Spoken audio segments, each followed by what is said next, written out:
I don't have my stuff together. Grand rising, everybody. Now they're coming to live. Spirit and coffee. Got my coffee here. Mm. I accidentally pressed the like button. I wasn't ready to do that, but I did. So there you have it.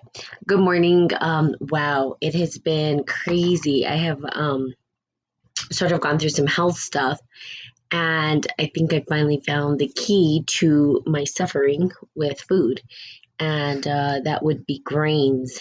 Grains. Took grains out of my diet. And now I feel phenomenal, starting to feel really good, waking up with lots of energy and excited to get up and be with you guys, whoever shows up, of course. So I'm so glad and excited about that. Hopefully, I can maintain that feeling throughout. Good morning, Diane. Is it Diana? Good morning. How are you today?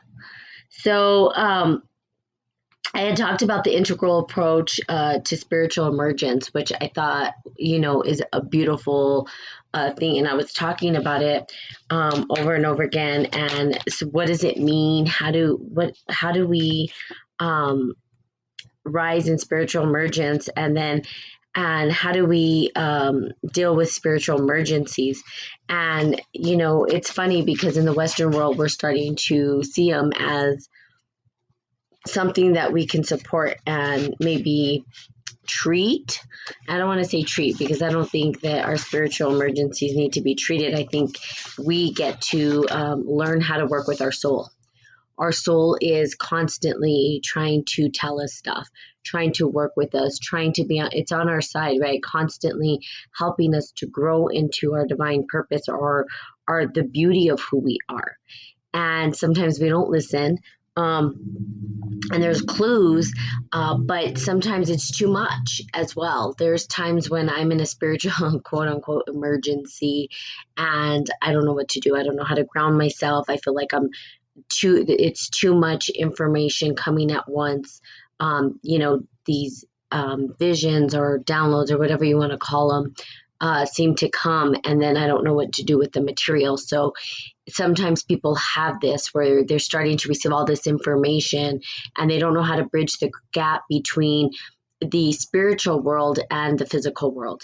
And so that is, of course, what spiritual alchemy is about. It's how do we make practical use of the information that we're receiving from soul? How do we take that and integrate it into our lives so that we are actually moving forward rather than just kind of hanging out and saying, oh, and talking about it, right? We could do that all day. We can sit here and have beautiful conversations about consciousness and spirit and what it means and this and that. And before you know, the whole day's gone and all we've done is talk. Well, vibration does create, but also so does action. Our body needs to move in some sort of direction that starts to create and develop our vision for life.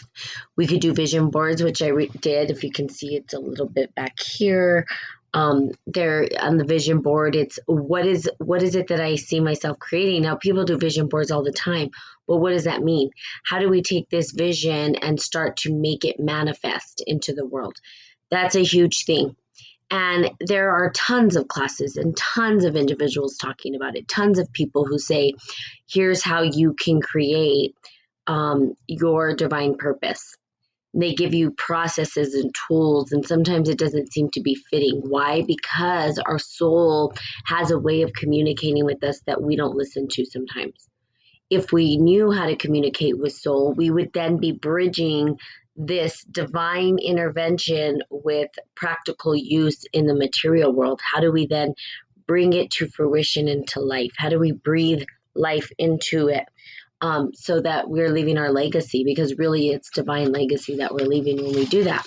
And so understanding sort of these emergence that happen, which they called it levels, right? And there's this, they have it sort of even connected to the different schools of thought where we have, Buddhism, Christianity, shamanism, and all these different religious practices and processes that are, we could say, community practices if you don't want to say religious, But these different maybe dogmas or different processes that we have throughout history that kind of show us how to maneuver through and what each individual school of thought has to offer in terms of that. And so it's kind of cool, right? They talk about this spiritual emergency sort of as a Kundalini rising and a Kundalini awakening, which people sometimes think Kundalini, especially for individuals who are raised maybe in a religious sector where don't do that, that's evil, this and that. It's not really. What Kundalini is really the energy that radiates through our body and through up our nadis. It opens up the nadis in our chakra system. And the chakra system, once it's opened up, right, we start to radiate this energy. That's Kundalini energy. Some people think there's something wrong or whatnot, but however, it is starting to make waves, right? People are starting to hear the word Kundalini a lot more. It's symbolized as a snake. The snake is sort of moving up, and really what it is the energy, good morning, that is radiating. Good morning, Sata. Good morning, Kumar. That is radiating up through your body. Now, really kind of cool. Kundalini is really powerful life force, and used incorrectly can really, really, really harm you mentally, spiritually, physically, if it's done in a way that's too fast. In other words, we have these sort of levels of how much we allow into ourselves and how much we don't. Good morning, Kay. If you are going through a spiritual emergence and you're starting to feel like you're sort of floating up into the air and you can't ground yourself, it's too much. You're opening up the portal like too much. And our bodies, if they're not prepared for all that, cannot handle it. Our bodies cannot handle all that life force, because we are here in a three-dimensional time space where we're kind of polluted, right? And we have obstruction in our body, and so sometimes we can't even handle all of the vibrational frequencies that are coming in. And so that's another way to look at it, because we was like, have you felt the vibrations lately and this and that? And some people can't handle it, and the reason why is because their vessel, their body, isn't ready to receive all of that energy. So we have to slow down the process. And the only way to do that is to understand our own bodies and what is going to support us. This goes into what we eat and how we live our life. High vibrational foods sometimes are too much for us if we're not clearing the obstruction in our body. And so it can lead to an anxiety, a release of toxins in our body, feeling like depressed, feeling overwhelmed. So there's this spiritual overwhelm that can start to happen within us. It feels a lot like anxiety, actually. And not from overwhelm. Let's say that your space is clean and everything is clean, and that you're on your to-do list is good, but you still have this anxiety, right? It could be that you're worried about the future, but it also could be that you're opening up yourself to this spiritual realm that could be overwhelming for you, and you don't have a container in which to hold all that energy. So as people, we tend to say we want it all, give it to me all. I want it. You couldn't hold it all. There is no way, and I've talked about this multiple times. The way I like to describe it is Indiana Jones and the Crystal Skulls, where the lady just wanted it all, and they said, okay, fine, let's feed it to her, and she exploded. Because our vessels, they can't hold and contain all that information. So the anxiety starts to go higher. And so people talk about spiritual emergence all the time. They talk about, oh, how awesome, I'm having all these things. They don't talk about how to hold it in a container that keeps you grounded on earth. You are on earth. Some people want to just kind of have this spiritual awakening and float up to the sky and disappear or go away. And then their body's still here and they don't know how to manage the body. So there's this bridge, which is why it's an integral approach, right? You have to integrate in order to create something or manifest in the physical world, the 3D time space. It's great that we talk about these concepts. And in fact, I could talk about it all day. Sacred geometry, all even conspiracy theories, whatever it is, I can go on any subject and talk about it all day. But if it's not helping me generate and create my divine purpose on this planet, then I have to step back and say, okay, what is the practical use of this information? How do I then take this information and mold it into something that's meaningful, a legacy, something that I can generate and leave behind? We've got to start putting it to work. Part of that is nutrition. I mean, believe it or not, it's working. Good morning, Betty. I didn't see you. So it's how do we utilize it? So it's really cool because there are different sectors. Now, if we looked at different religious processes in any religion, they're going to give you a process. The process is how do I transcend? The process is how do I live as a good human being on this planet? Okay. Some of these religions will tell you here is the rules and the laws to live as a good human being on this planet and to have the abundance that you deserve. Then there's some that say, well, here's even more instruction, right, on how to connect into your divine purpose and then create from there. So there's a two-pronged process happening.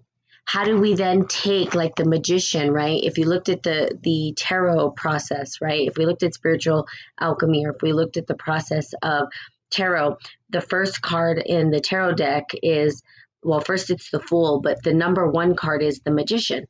And the magician's always holding their hand into the heavens and then down to the earth, saying that there is this, we are the vessels of that integration between the divine and the earth, that we have the ability to sort of take in what our soul purpose is, and we have the ability to create it with the tools that are here on earth, the tools being earth, water, air, fire. And so that's what's depicted. Now notice that everything has been made off of earth, water, air, fire, right? It's been from the elements that we have around us, and we mold it and shape it into something. So now we have technology. People are using technology to create and develop their divine purpose. Like me on here, I'm using technology as a platform to communicate, right? To support individuals into remembering their divine purpose, their soul purpose, or who they are. So we take the tools. So it's really what internally we're being called forth to do. And there are different sectors, different religions that tell us, sort of give us clues or ideas on how we can do it. Again, Kundalini is a way to open up our energies. You want to be careful with that energy. You don't want to open up all the portals if your body's not ready to handle it. Why? Because we can end up in a mental state of emergency. Really, we can. When archetypal patterns or energies or angels or whatever you want to call them start to communicate to you, and their voices in your head you've never had before and don't know how to manage, it can become very spiritually overwhelming. And then if you don't have the container in which to hold it, you can feel like you're going crazy. You're not. You're not going crazy. There are tons and tons and tons and tons of research and papers, and you can go back into history and look at all of these religious prophets and whatnot, and they talk to energies. The energies being something greater than them, the life force patterns that are sort of generated through us and communicate through us to help us along the journey, along the path. So people talk about spiritual guides. These are the energies that are at play to help us move along. And if we tap into it and we hear the voices, right? It could say, well, it's the voice of God, or it's the voice of my angels, or Jesus Christ, or whoever it is that's supporting you, right? It could be Our Lady of Guadalupe. It could be your ancestors. It could be whatever it is. Those energies are there to kind of guide you through your divine purpose. But you've got to be able to allow yourself to listen and let them guide you. So as you're being guided, it's an instruction, right, on how to create. Now, if you looked at all of these individuals who have created some pretty magnificent things in this world, all of them will tell you that it wasn't them alone who did it. They'll all say that it came from a guidance, a voice inside them. It came from a deity, or it came from an angel, or it came from Jesus Christ, or it came from Buddha, or it came from, they heard a voice that was guiding them into these things. So it's something that is there that's guiding you through. There's also processes in the system that sort of tell you, again, the law of the land. Like, what is the law? What do we all agree to? Now, you could come up with your own moral codes and principles. Coming up with your own morals and principles, coming up with your own declarations, coming up with your own way of maneuvering through the world, being the authority of your own life, being the author of your own life, which is awesome. I am the author of my own life. So they talk about these different levels. Each level includes a mutual interpenetration along the edges. Okay, so there's level 1, which is consciousness, existential level. It's the most superficial level of consciousness, our ordinary awareness of the self and the outer world. So our basic level of consciousness is superficial, and it's ordinary, right? It's our ordinary awareness that there's us, ourself, and then there's this external world. Good morning, Barry. And the two, they seem separate, right? There's almost like this duality. It's me, and then it's the external world. Then we have level 2, which is the personal unconscious level. Now, they've tried to put levels on this because it's hard to talk about it any other way. Like, that's how we view the world, as a 3-dimensional time space, right? Everything has to be on a hierarchy. So we'll just call it levels of consciousness. So personal unconscious level, which is following Freud, which not everybody agrees with, but we're going to just, for the sake of this paper, read it.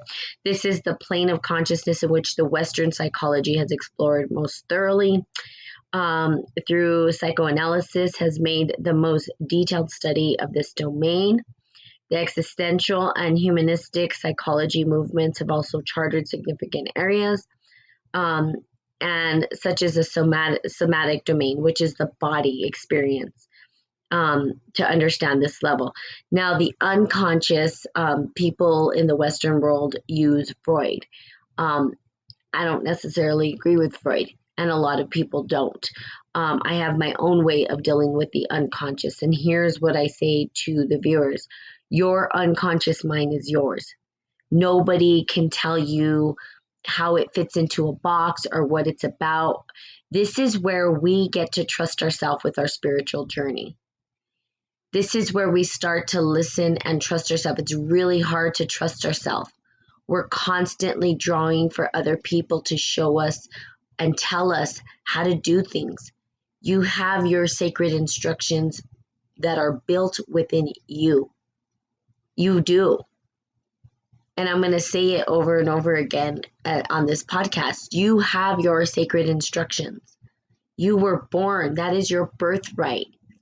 You have that pattern within you. No one need tell you. You just need listen to yourself.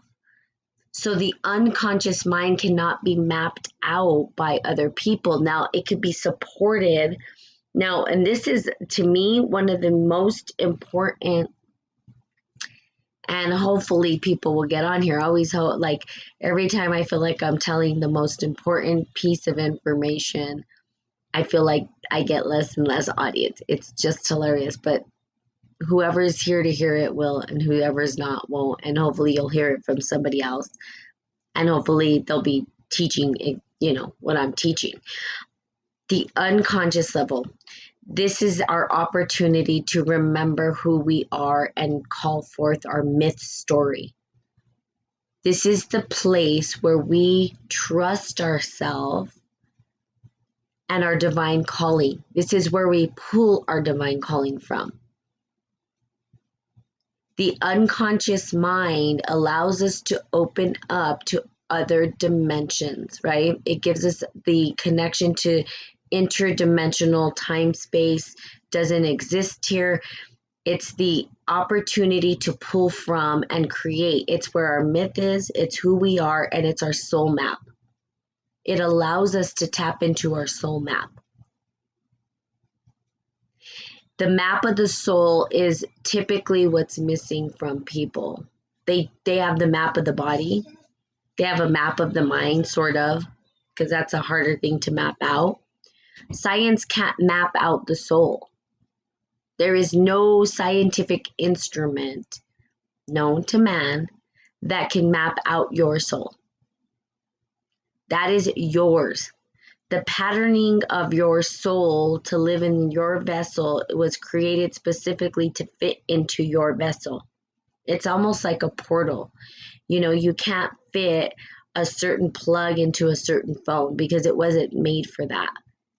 You have your unique patterning for your soul quest and what your soul is here to tell you. It's there.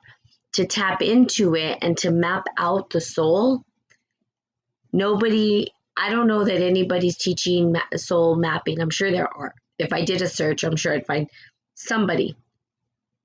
But how are they having you map it out? According to one instruction. According to who? Your soul map is the missing link to your transcendence. When you know that you know your soul map, when you are able to put together that your map of the soul, you're able to connect between interdimensions and this time space. See, people understand this. There are people in this world who know how to map out their soul. Those individuals will then, there's a couple of things that they can do, and I want you guys to be very mindful of this and careful. One, they will project their soul map onto you and manipulate you into their story and myth. Right, wrong, good, or bad? No. But it doesn't get you closer to your soul map. What it does is it gives you instructions on what you should be doing. Here's how you should be operating. Here's what you should be doing. Oh, okay, just give me the instructions and I'll do it. You have your own set of instructions, but you need to be able to trust yourself. That's the big key. And you have to have courage. Strength, courage, and trust. Okay? Strength, courage, trust. Those are the three biggest things. And God, I wish more people were on here for this. These are the keys, you guys. The keys to finding your soul map. First, you got to trust yourself. Then you have to have courage. Okay? You have to be courageous to go through it. Because sometimes it's scary, right? The unknown for us is scary. Then we have to have strength. The strength and courage can kind of go hand in hand, but really strength is about us getting over those hurdles and having the strength to continue on. So when you're going on a quest to the soul and a soul map, you have to have those things. If you don't have those things, you're going to stop. And most people do. I want to say that, and I don't know the statistics, but we'll just say the majority of all the population will probably not get there because it takes work, it takes time, it takes commitment. And most people won't spend the time to do this, or they'll be afraid. It takes a time commitment, right? So there's a commitment to the soul quest that happens to map out your soul, to find the answers to your soul map. Otherwise, you're living in somebody else's soul map.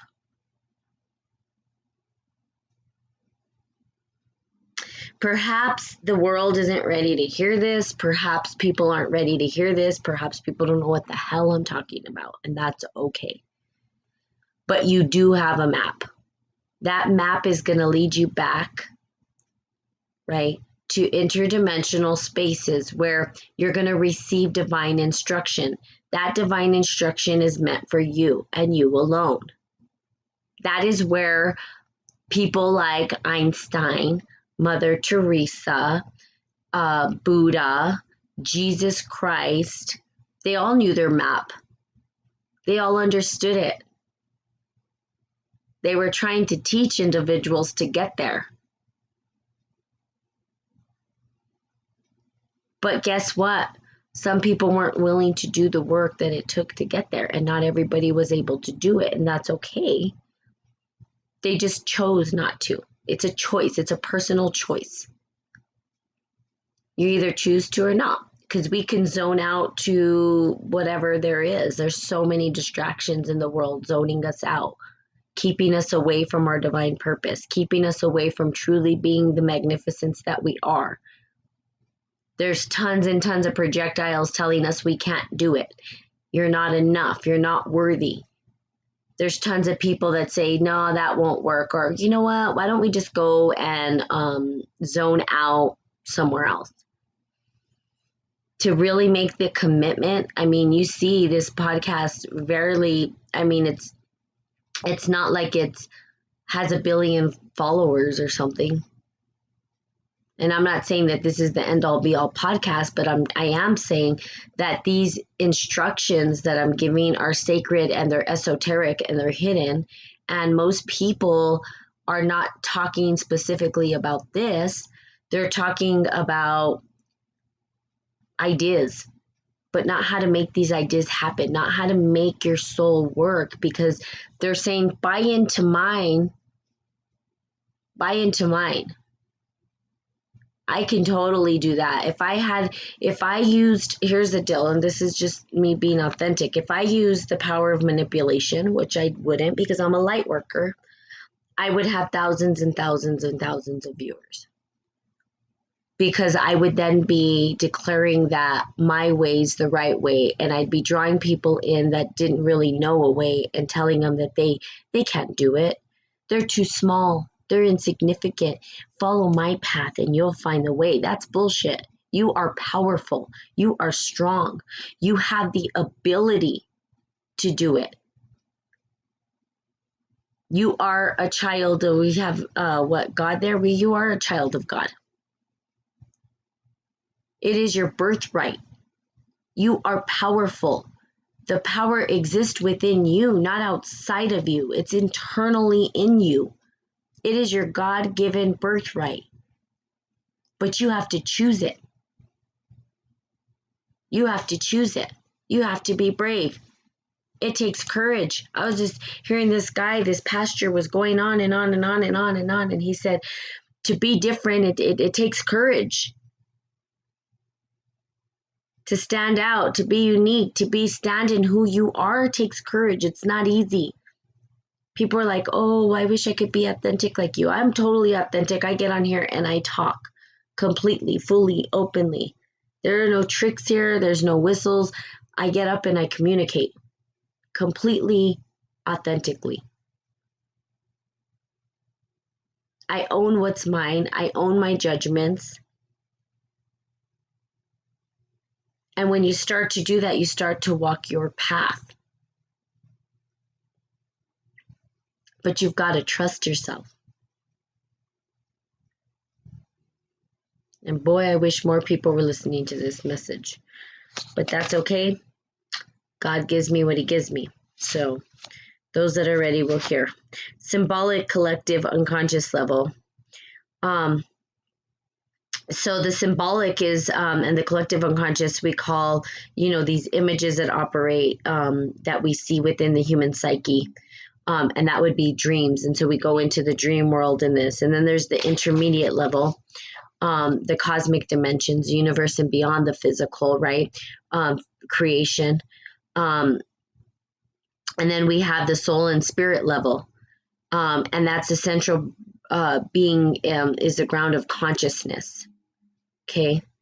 The divine part of us emphasized by non-theistic systems such as Buddhism and Kevla Avita Venata.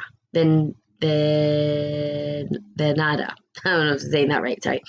Um, so there's also this existential level where the spiritual emergency as a crisis of faith or loss is changed. So they talk about the change of going from one um, experience or faith into another and maybe joining a new religious place. And that happens with some individuals. They let go of their old ways of doing. And then they have the personal level, which referred to as ego inflation. This is an important one to talk about, the ego inflation one, because we hear it a lot in the spiritual world where people don't necessarily, I don't know that they're understanding that this is what's happening.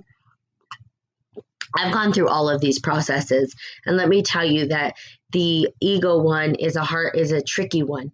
We in the spiritual world, and you can hear it in individuals, if they don't keep their ego in check, they allow the ego to lead. And really, what that is kind of when you hear people say, "Oh, we're just above that," or "We're in higher levels of consciousness," or I have the right way to do it and I'm right and everybody's wrong. And so that's the ego inflation, right? It's a narcissistic grandiosity. Okay, I can't even speak today, but it's okay. It's a disassociative experiences stemming from the trauma or abuse. And so they talk about this individual who had these, the ego inflation, okay, and how to bring it down. Okay, and then there's the symbolic, and that's renewal through return to center. It's various non-psychotic archetypal eruptions that were is flooded by the symbolic material and images. So they arise in us. Then there are the intermediate level again. The transpersonal literature, which is the UFO past life experiences, near-death experiences. This one is pretty cool. This is where we start to see like crazy things happening in the world, right? So they've tried to sort of put it into these, good morning, Anthony, these like compartments, but it's really hard. You can't just put someone's spiritual connection into a box. If they're going through in a spiritual emergence and they're kind of floating into the ether is what I call it, you can't necessarily put it into a box. It's not possible.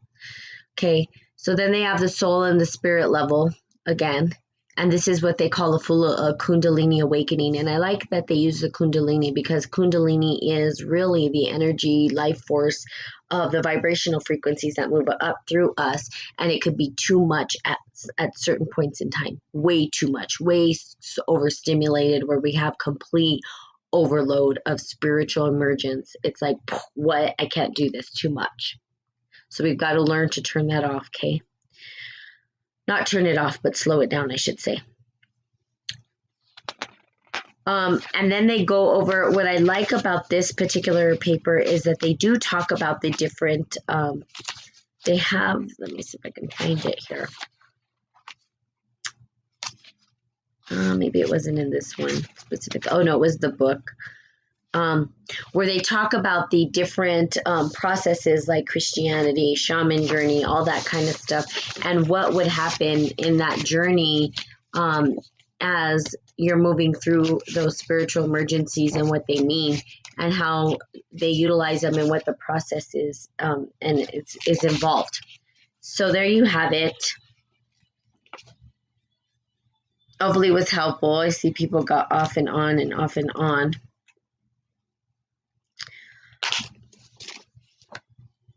It's important though, and I'm going to say it again, whether people are on here or not, and it doesn't matter because the consciousness is still going to radiate this message outward, even if it's not just coming from me. You guys are powerful. You guys have your soul map. Look and seek and search your soul map. If you don't know what that is, ask for sacred instruction. The universe will reply. God will reply. Yahweh, whatever you want to call it, the universe will reply to you. Show me my soul map so that I can then start to create my divine purpose and my birthright. What is my soul map? Okay. If you guys need support, I'm here. Please reach out to me. I'm always here. Okay. So there you have it. Have a beautiful day. I'm feeling great. So there you go. And I love you guys so much, and have a magnetic, magnificent, magical, marvelous, magical, mystical Monday. And of course, I will see you guys tomorrow. Bye bye.